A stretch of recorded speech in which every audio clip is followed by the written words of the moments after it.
ತಾರೀಕು ಮಧ್ಯಾಹ್ನ 2:15ರ ಸಮಯಕ್ಕೆ ಬೆಂಗಳೂರಿನ ಮಹಿಳೆಯೊಬ್ಬರಿಗೆ ಅನ್ನೋನ್ ನಂಬರ್ನಿಂದ ದೂರವಾಣಿ ಕರೆ ಬರುತ್ತೆ. ಪ್ರತಿಷ್ಠಿತ ಫೆಡೆಕ್ಸ್ ಕಂಪನಿ ಹೆಸರು ಹೇಳಿಕೊಂಡು ವ್ಯಕ್ತಿಯೊಬ್ಬ ಮಾತನಾಡ್ತಾನೆ.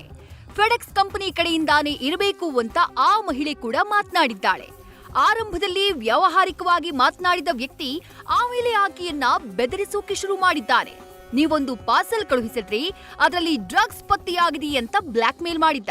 ಅದ್ಯಾಕೋ ಮಹಿಳೆ ಕೂಡ ಈ ವಿಚಾರದಲ್ಲಿ ತಬ್ಬಿಬ್ಬಾಗಿ ಭಯಗೊಂಡಿದ್ಲು. ಆ ಭಯವೇ ಆಕೆಯನ್ನ ದೊಡ್ಡ ಸಂಚಿಗೆ ಸಿಲುಕುವಂತೆ ಮಾಡಿದೆ.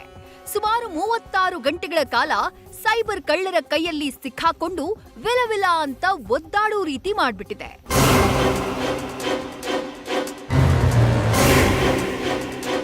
ಸುಮಾರು 36 ಗಂಟೆಗಳ ಕಾಲ ಮಹಿಳೆಯನ್ನ ಸೈಬರ್ ಕಳ್ಳರು ಟ್ರ್ಯಾಪ್ ಮಾಡಿದ್ರಂತೆ.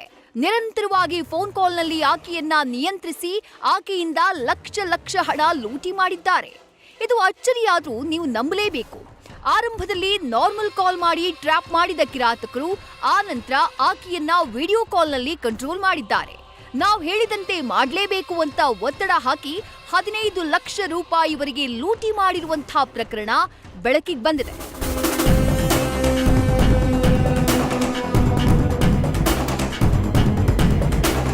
ಏಪ್ರಿಲ್ 3ನೇ ತಾರೀಕು ಫೆಡೆಕ್ಸ್ ಕಂಪನಿ ಹೆಸರಿನಲ್ಲಿ ಕಾಲ್ ಮಾಡಿದ್ದ ವ್ಯಕ್ತಿ ಮಹಿಳೆಗೆ ಭಯಪಡಿಸಿದ್ದ.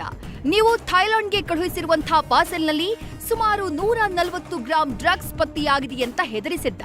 ಈ ಕೇಸ್ ಸಂಬಂಧ ನಿಮ್ಮ ಬಳಿ ಮುಂಬೈ ಪೊಲೀಸ್ ಅಧಿಕಾರಿ ಮಾತನಾಡ್ತಾರೆ ಅಂತ ಹೇಳಿ ಮತ್ತೊಬ್ಬ ವ್ಯಕ್ತಿಗೆ ಫೋನ್ ಕಾಲ್ನ ವರ್ಗಾಯಿಸಿದ್ದ.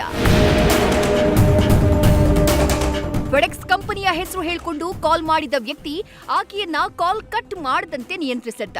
ನಿಮ್ಮ ಪಾರ್ಸಲ್ನಲ್ಲಿ ಡ್ರಗ್ಸ್ ಸಿಕ್ಕಿದ್ದು, ಈ ಕುರಿತು ಮುಂಬೈ ಪೊಲೀಸ್ ಅಧಿಕಾರಿ ನಿಮ್ಮ ಹತ್ರ ಮಾತನಾಡ್ತಾರೆ ಅಂತ ಮತ್ತೊಬ್ಬ ವ್ಯಕ್ತಿಗೆ ಕಾಲ್ ಕನೆಕ್ಟ್ ಮಾಡಿದ್ದ. ಅಷ್ಟೊತ್ತಿಗೆ ಆ ಮಹಿಳೆ ನಿಜಕ್ಕೂ ಟ್ರ್ಯಾಪ್ ಆಗ್ಬಿಟ್ಲು. ನಿಜ ಆಗಿರಬಹುದು ಅಂತ ನಂಬಿಟ್ಲು. ಪೊಲೀಸರೇ ಮಾತನಾಡ್ತಿದ್ದಾರೆ ಅಂತ ಅವರಿಗೆ ಹೆದರಿ ಕೋಆಪರೇಟ್ ಕೂಡ ಮಾಡಿದ್ಲು.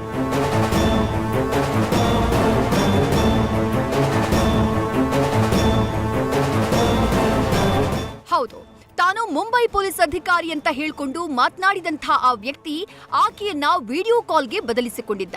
ನಿಮ್ಮ ಚಲನವಲನ ಕಂಪ್ಲೀಟ್ ಆಗಿ ಗಮನಿಸಬೇಕು, ನಮ್ಮ ಕಣ್ತಪ್ಪಿಸಿ ನೀವು ಯಾವ ಕೆಲಸವನ್ನು ಮಾಡುವಂತಿಲ್ಲ ಅಂತ ಹೇಳಿ ಸ್ಕೈಪ್ ಆಪ್ ಡೌನ್ಲೋಡ್ ಮಾಡಿಸಿ ಕನೆಕ್ಟ್ ಆಗಿದ್ದ. ಮಾನವ ಕಳ್ಳಸಾಗಣೆ ಮತ್ತು ಡ್ರಗ್ಸ್ ದಂಧೆಯಲ್ಲಿ ನಿಮ್ಮ ಆಧಾರ್ ಸಂಖ್ಯೆ ಲಿಂಕ್ ಆಗಿದೆ ಅಂತ ಆಕೆಯನ್ನ ಹೆದರಿಸಿದ್ದಾನೆ. ಆ ನಂತರ ಅದೇ ಕರೆಯನ್ನ ಸಿಬಿಐ ಅಧಿಕಾರಿ ಅಂತ ಹೇಳಿಕೊಳ್ಳುವ ಮತ್ತೋರ್ವ ವ್ಯಕ್ತಿ ಅಭಿಷೇಕ್ ಚೌಹಾಣ್ ಎಂಬಾತನಿಗೆ ವರ್ಗಾಯಿಸಿ ಆ ಮಹಿಳೆ ಮೇಲೆ ಇನ್ನಷ್ಟು ಹಿಡಿತವನ್ನ ಸಾಧಿಸಿದ್ದಾರೆ. ಮಾತು ಮುಂದುವರೆಸಿದ ಚೌಹಾಣ್ ಆಕೆಗೆ ನಿಮ್ಮ ವಿರುದ್ಧ ಮಾನವ ಕಳ್ಳಸಾಗಣೆ, ಅಕ್ರಮ ಹಣ ವರ್ಗಾವಣೆ, ಐಡಿ ಕಾರ್ಡ್ ಕಳುವು ಪ್ರಕರಣಗಳಿವೆ ಅಂತ ಹೇಳಿದ್ದಾನೆ. ಇದು ರಾಜಕಾರಣಿಗಳು ಮತ್ತು ಪೊಲೀಸರನ್ನ ಒಳಗೊಂಡಿರುವಂತಹ ಸೂಕ್ಷ್ಮ ಪ್ರಕರಣ. ಹಾಗಾಗಿ ತನಿಖೆ ಮುಗಿಯುವವರೆಗೂ ಮಾಹಿತಿ ಬಹಿರಂಗಪಡಿಸುವಂತಿಲ್ಲ ಅಂತ ಹೇಳಿದ್ದಾನೆ. ಆಕೆ ಕೋಣೆಯಲ್ಲಿ ಮಲಗಿದ್ರೂ ತಮ್ಮ ಕಣ್ಗಾವಲಿನಲ್ಲೇ ಇರಬೇಕು ಅಂತ ಸ್ಕೈಪ್ ವಿಡಿಯೋ ಕಾಲ್ನಲ್ಲೇ ಕಂಟ್ರೋಲ್ ಮಾಡಿದ್ದರಂತೆ. ಏಪ್ರಿಲ್ 3ನೇ ತಾರೀಕು ಮಧ್ಯಾಹ್ನದಿಂದ ಆಕೆ ಜೊತೆ ಸಂಪರ್ಕ ಸಾಧಿಸಿದ್ದ ಖದೀಮರು ಏಪ್ರಿಲ್ 4ರಂದು ಬ್ಯಾಂಕ್ನಿಂದ ಹಣ ವರ್ಗಾವಣೆ ಮಾಡಿಸಿದ್ದಾರೆ. ನಿಮ್ಮ ಬ್ಯಾಂಕ್ ವಹಿವಾಟು ನಮಗ್ ಗೊತ್ತಾಗಬೇಕಿದೆ ಅಂತ ಹೇಳಿ ಹಣವನ್ನ ನಮ್ಮ ಖಾತೆಗೆ ವರ್ಗಾಯಿಸಿ ಅಂತ ಸೂಚಿಸಿದ್ದಾರೆ. ಮಹಿಳೆಯು ಅವರ ಮಾತಿಗೆ ಇಲ್ಲ ಅಂತ ಹೇಳಿದೆ 10.7 ಲಕ್ಷ ರೂಪಾಯಿಗಳನ್ನ ವಂಚಕರ ಖಾತೆಗೆ ವರ್ಗಾಯಿಸಿದ್ದಾಳೆ.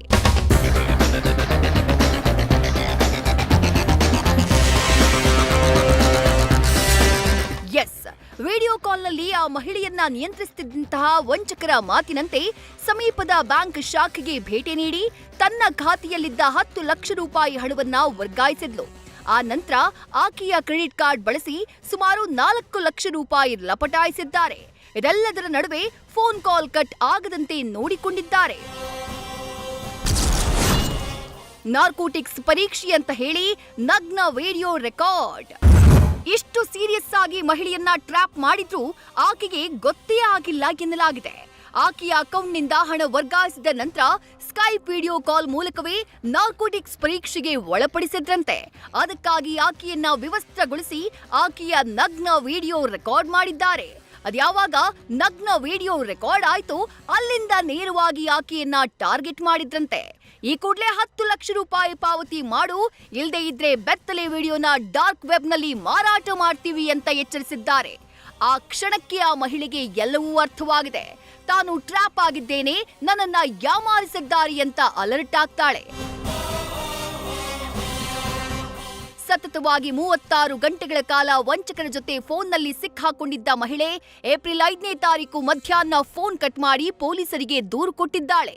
ಮಹಿಳೆ ನೀಡಿದ ದೂರಿನ ಆಧಾರದ ಮೇಲೆ ಮಾಹಿತಿ ತಂತ್ರಜ್ಞಾನ ಕಾಯ್ದೆ, ಸುಲಿಗೆ ಮತ್ತು ವಂಚನೆಗೆ ಸಂಬಂಧಪಟ್ಟಂತಹ ಕಾನೂನುಗಳ ಅಡಿಯಲ್ಲಿ ಪೊಲೀಸರು ಪ್ರಕರಣ ದಾಖಲಿಸಿಕೊಂಡು ತನಿಖೆ ಮುಂದುವರೆಸಿದ್ದಾರೆ. ಈ ನಡುವೆ ಫೆಡೆಕ್ಸ್ ಕಂಪನಿಯ ವಕ್ತಾರರು ಈ ಬಗ್ಗೆ ಸ್ಪಷ್ಟನೆಯನ್ನ ಕೊಟ್ಟಿದ್ದು, ಆನ್ಲೈನ್ನಲ್ಲಿ ನಾವು ಯಾರ ಮಾಹಿತಿಯನ್ನು ಕೇಳಲ್ಲ, ಅನುಮಾನಾಸ್ಪದ ಕರೆ ಬಂದಲ್ಲಿ ಅಧಿಕಾರಿಗಳ ಗಮನಕ್ಕೆ ತನ್ನಿ ಅಂತ ಹೇಳಿದೆ.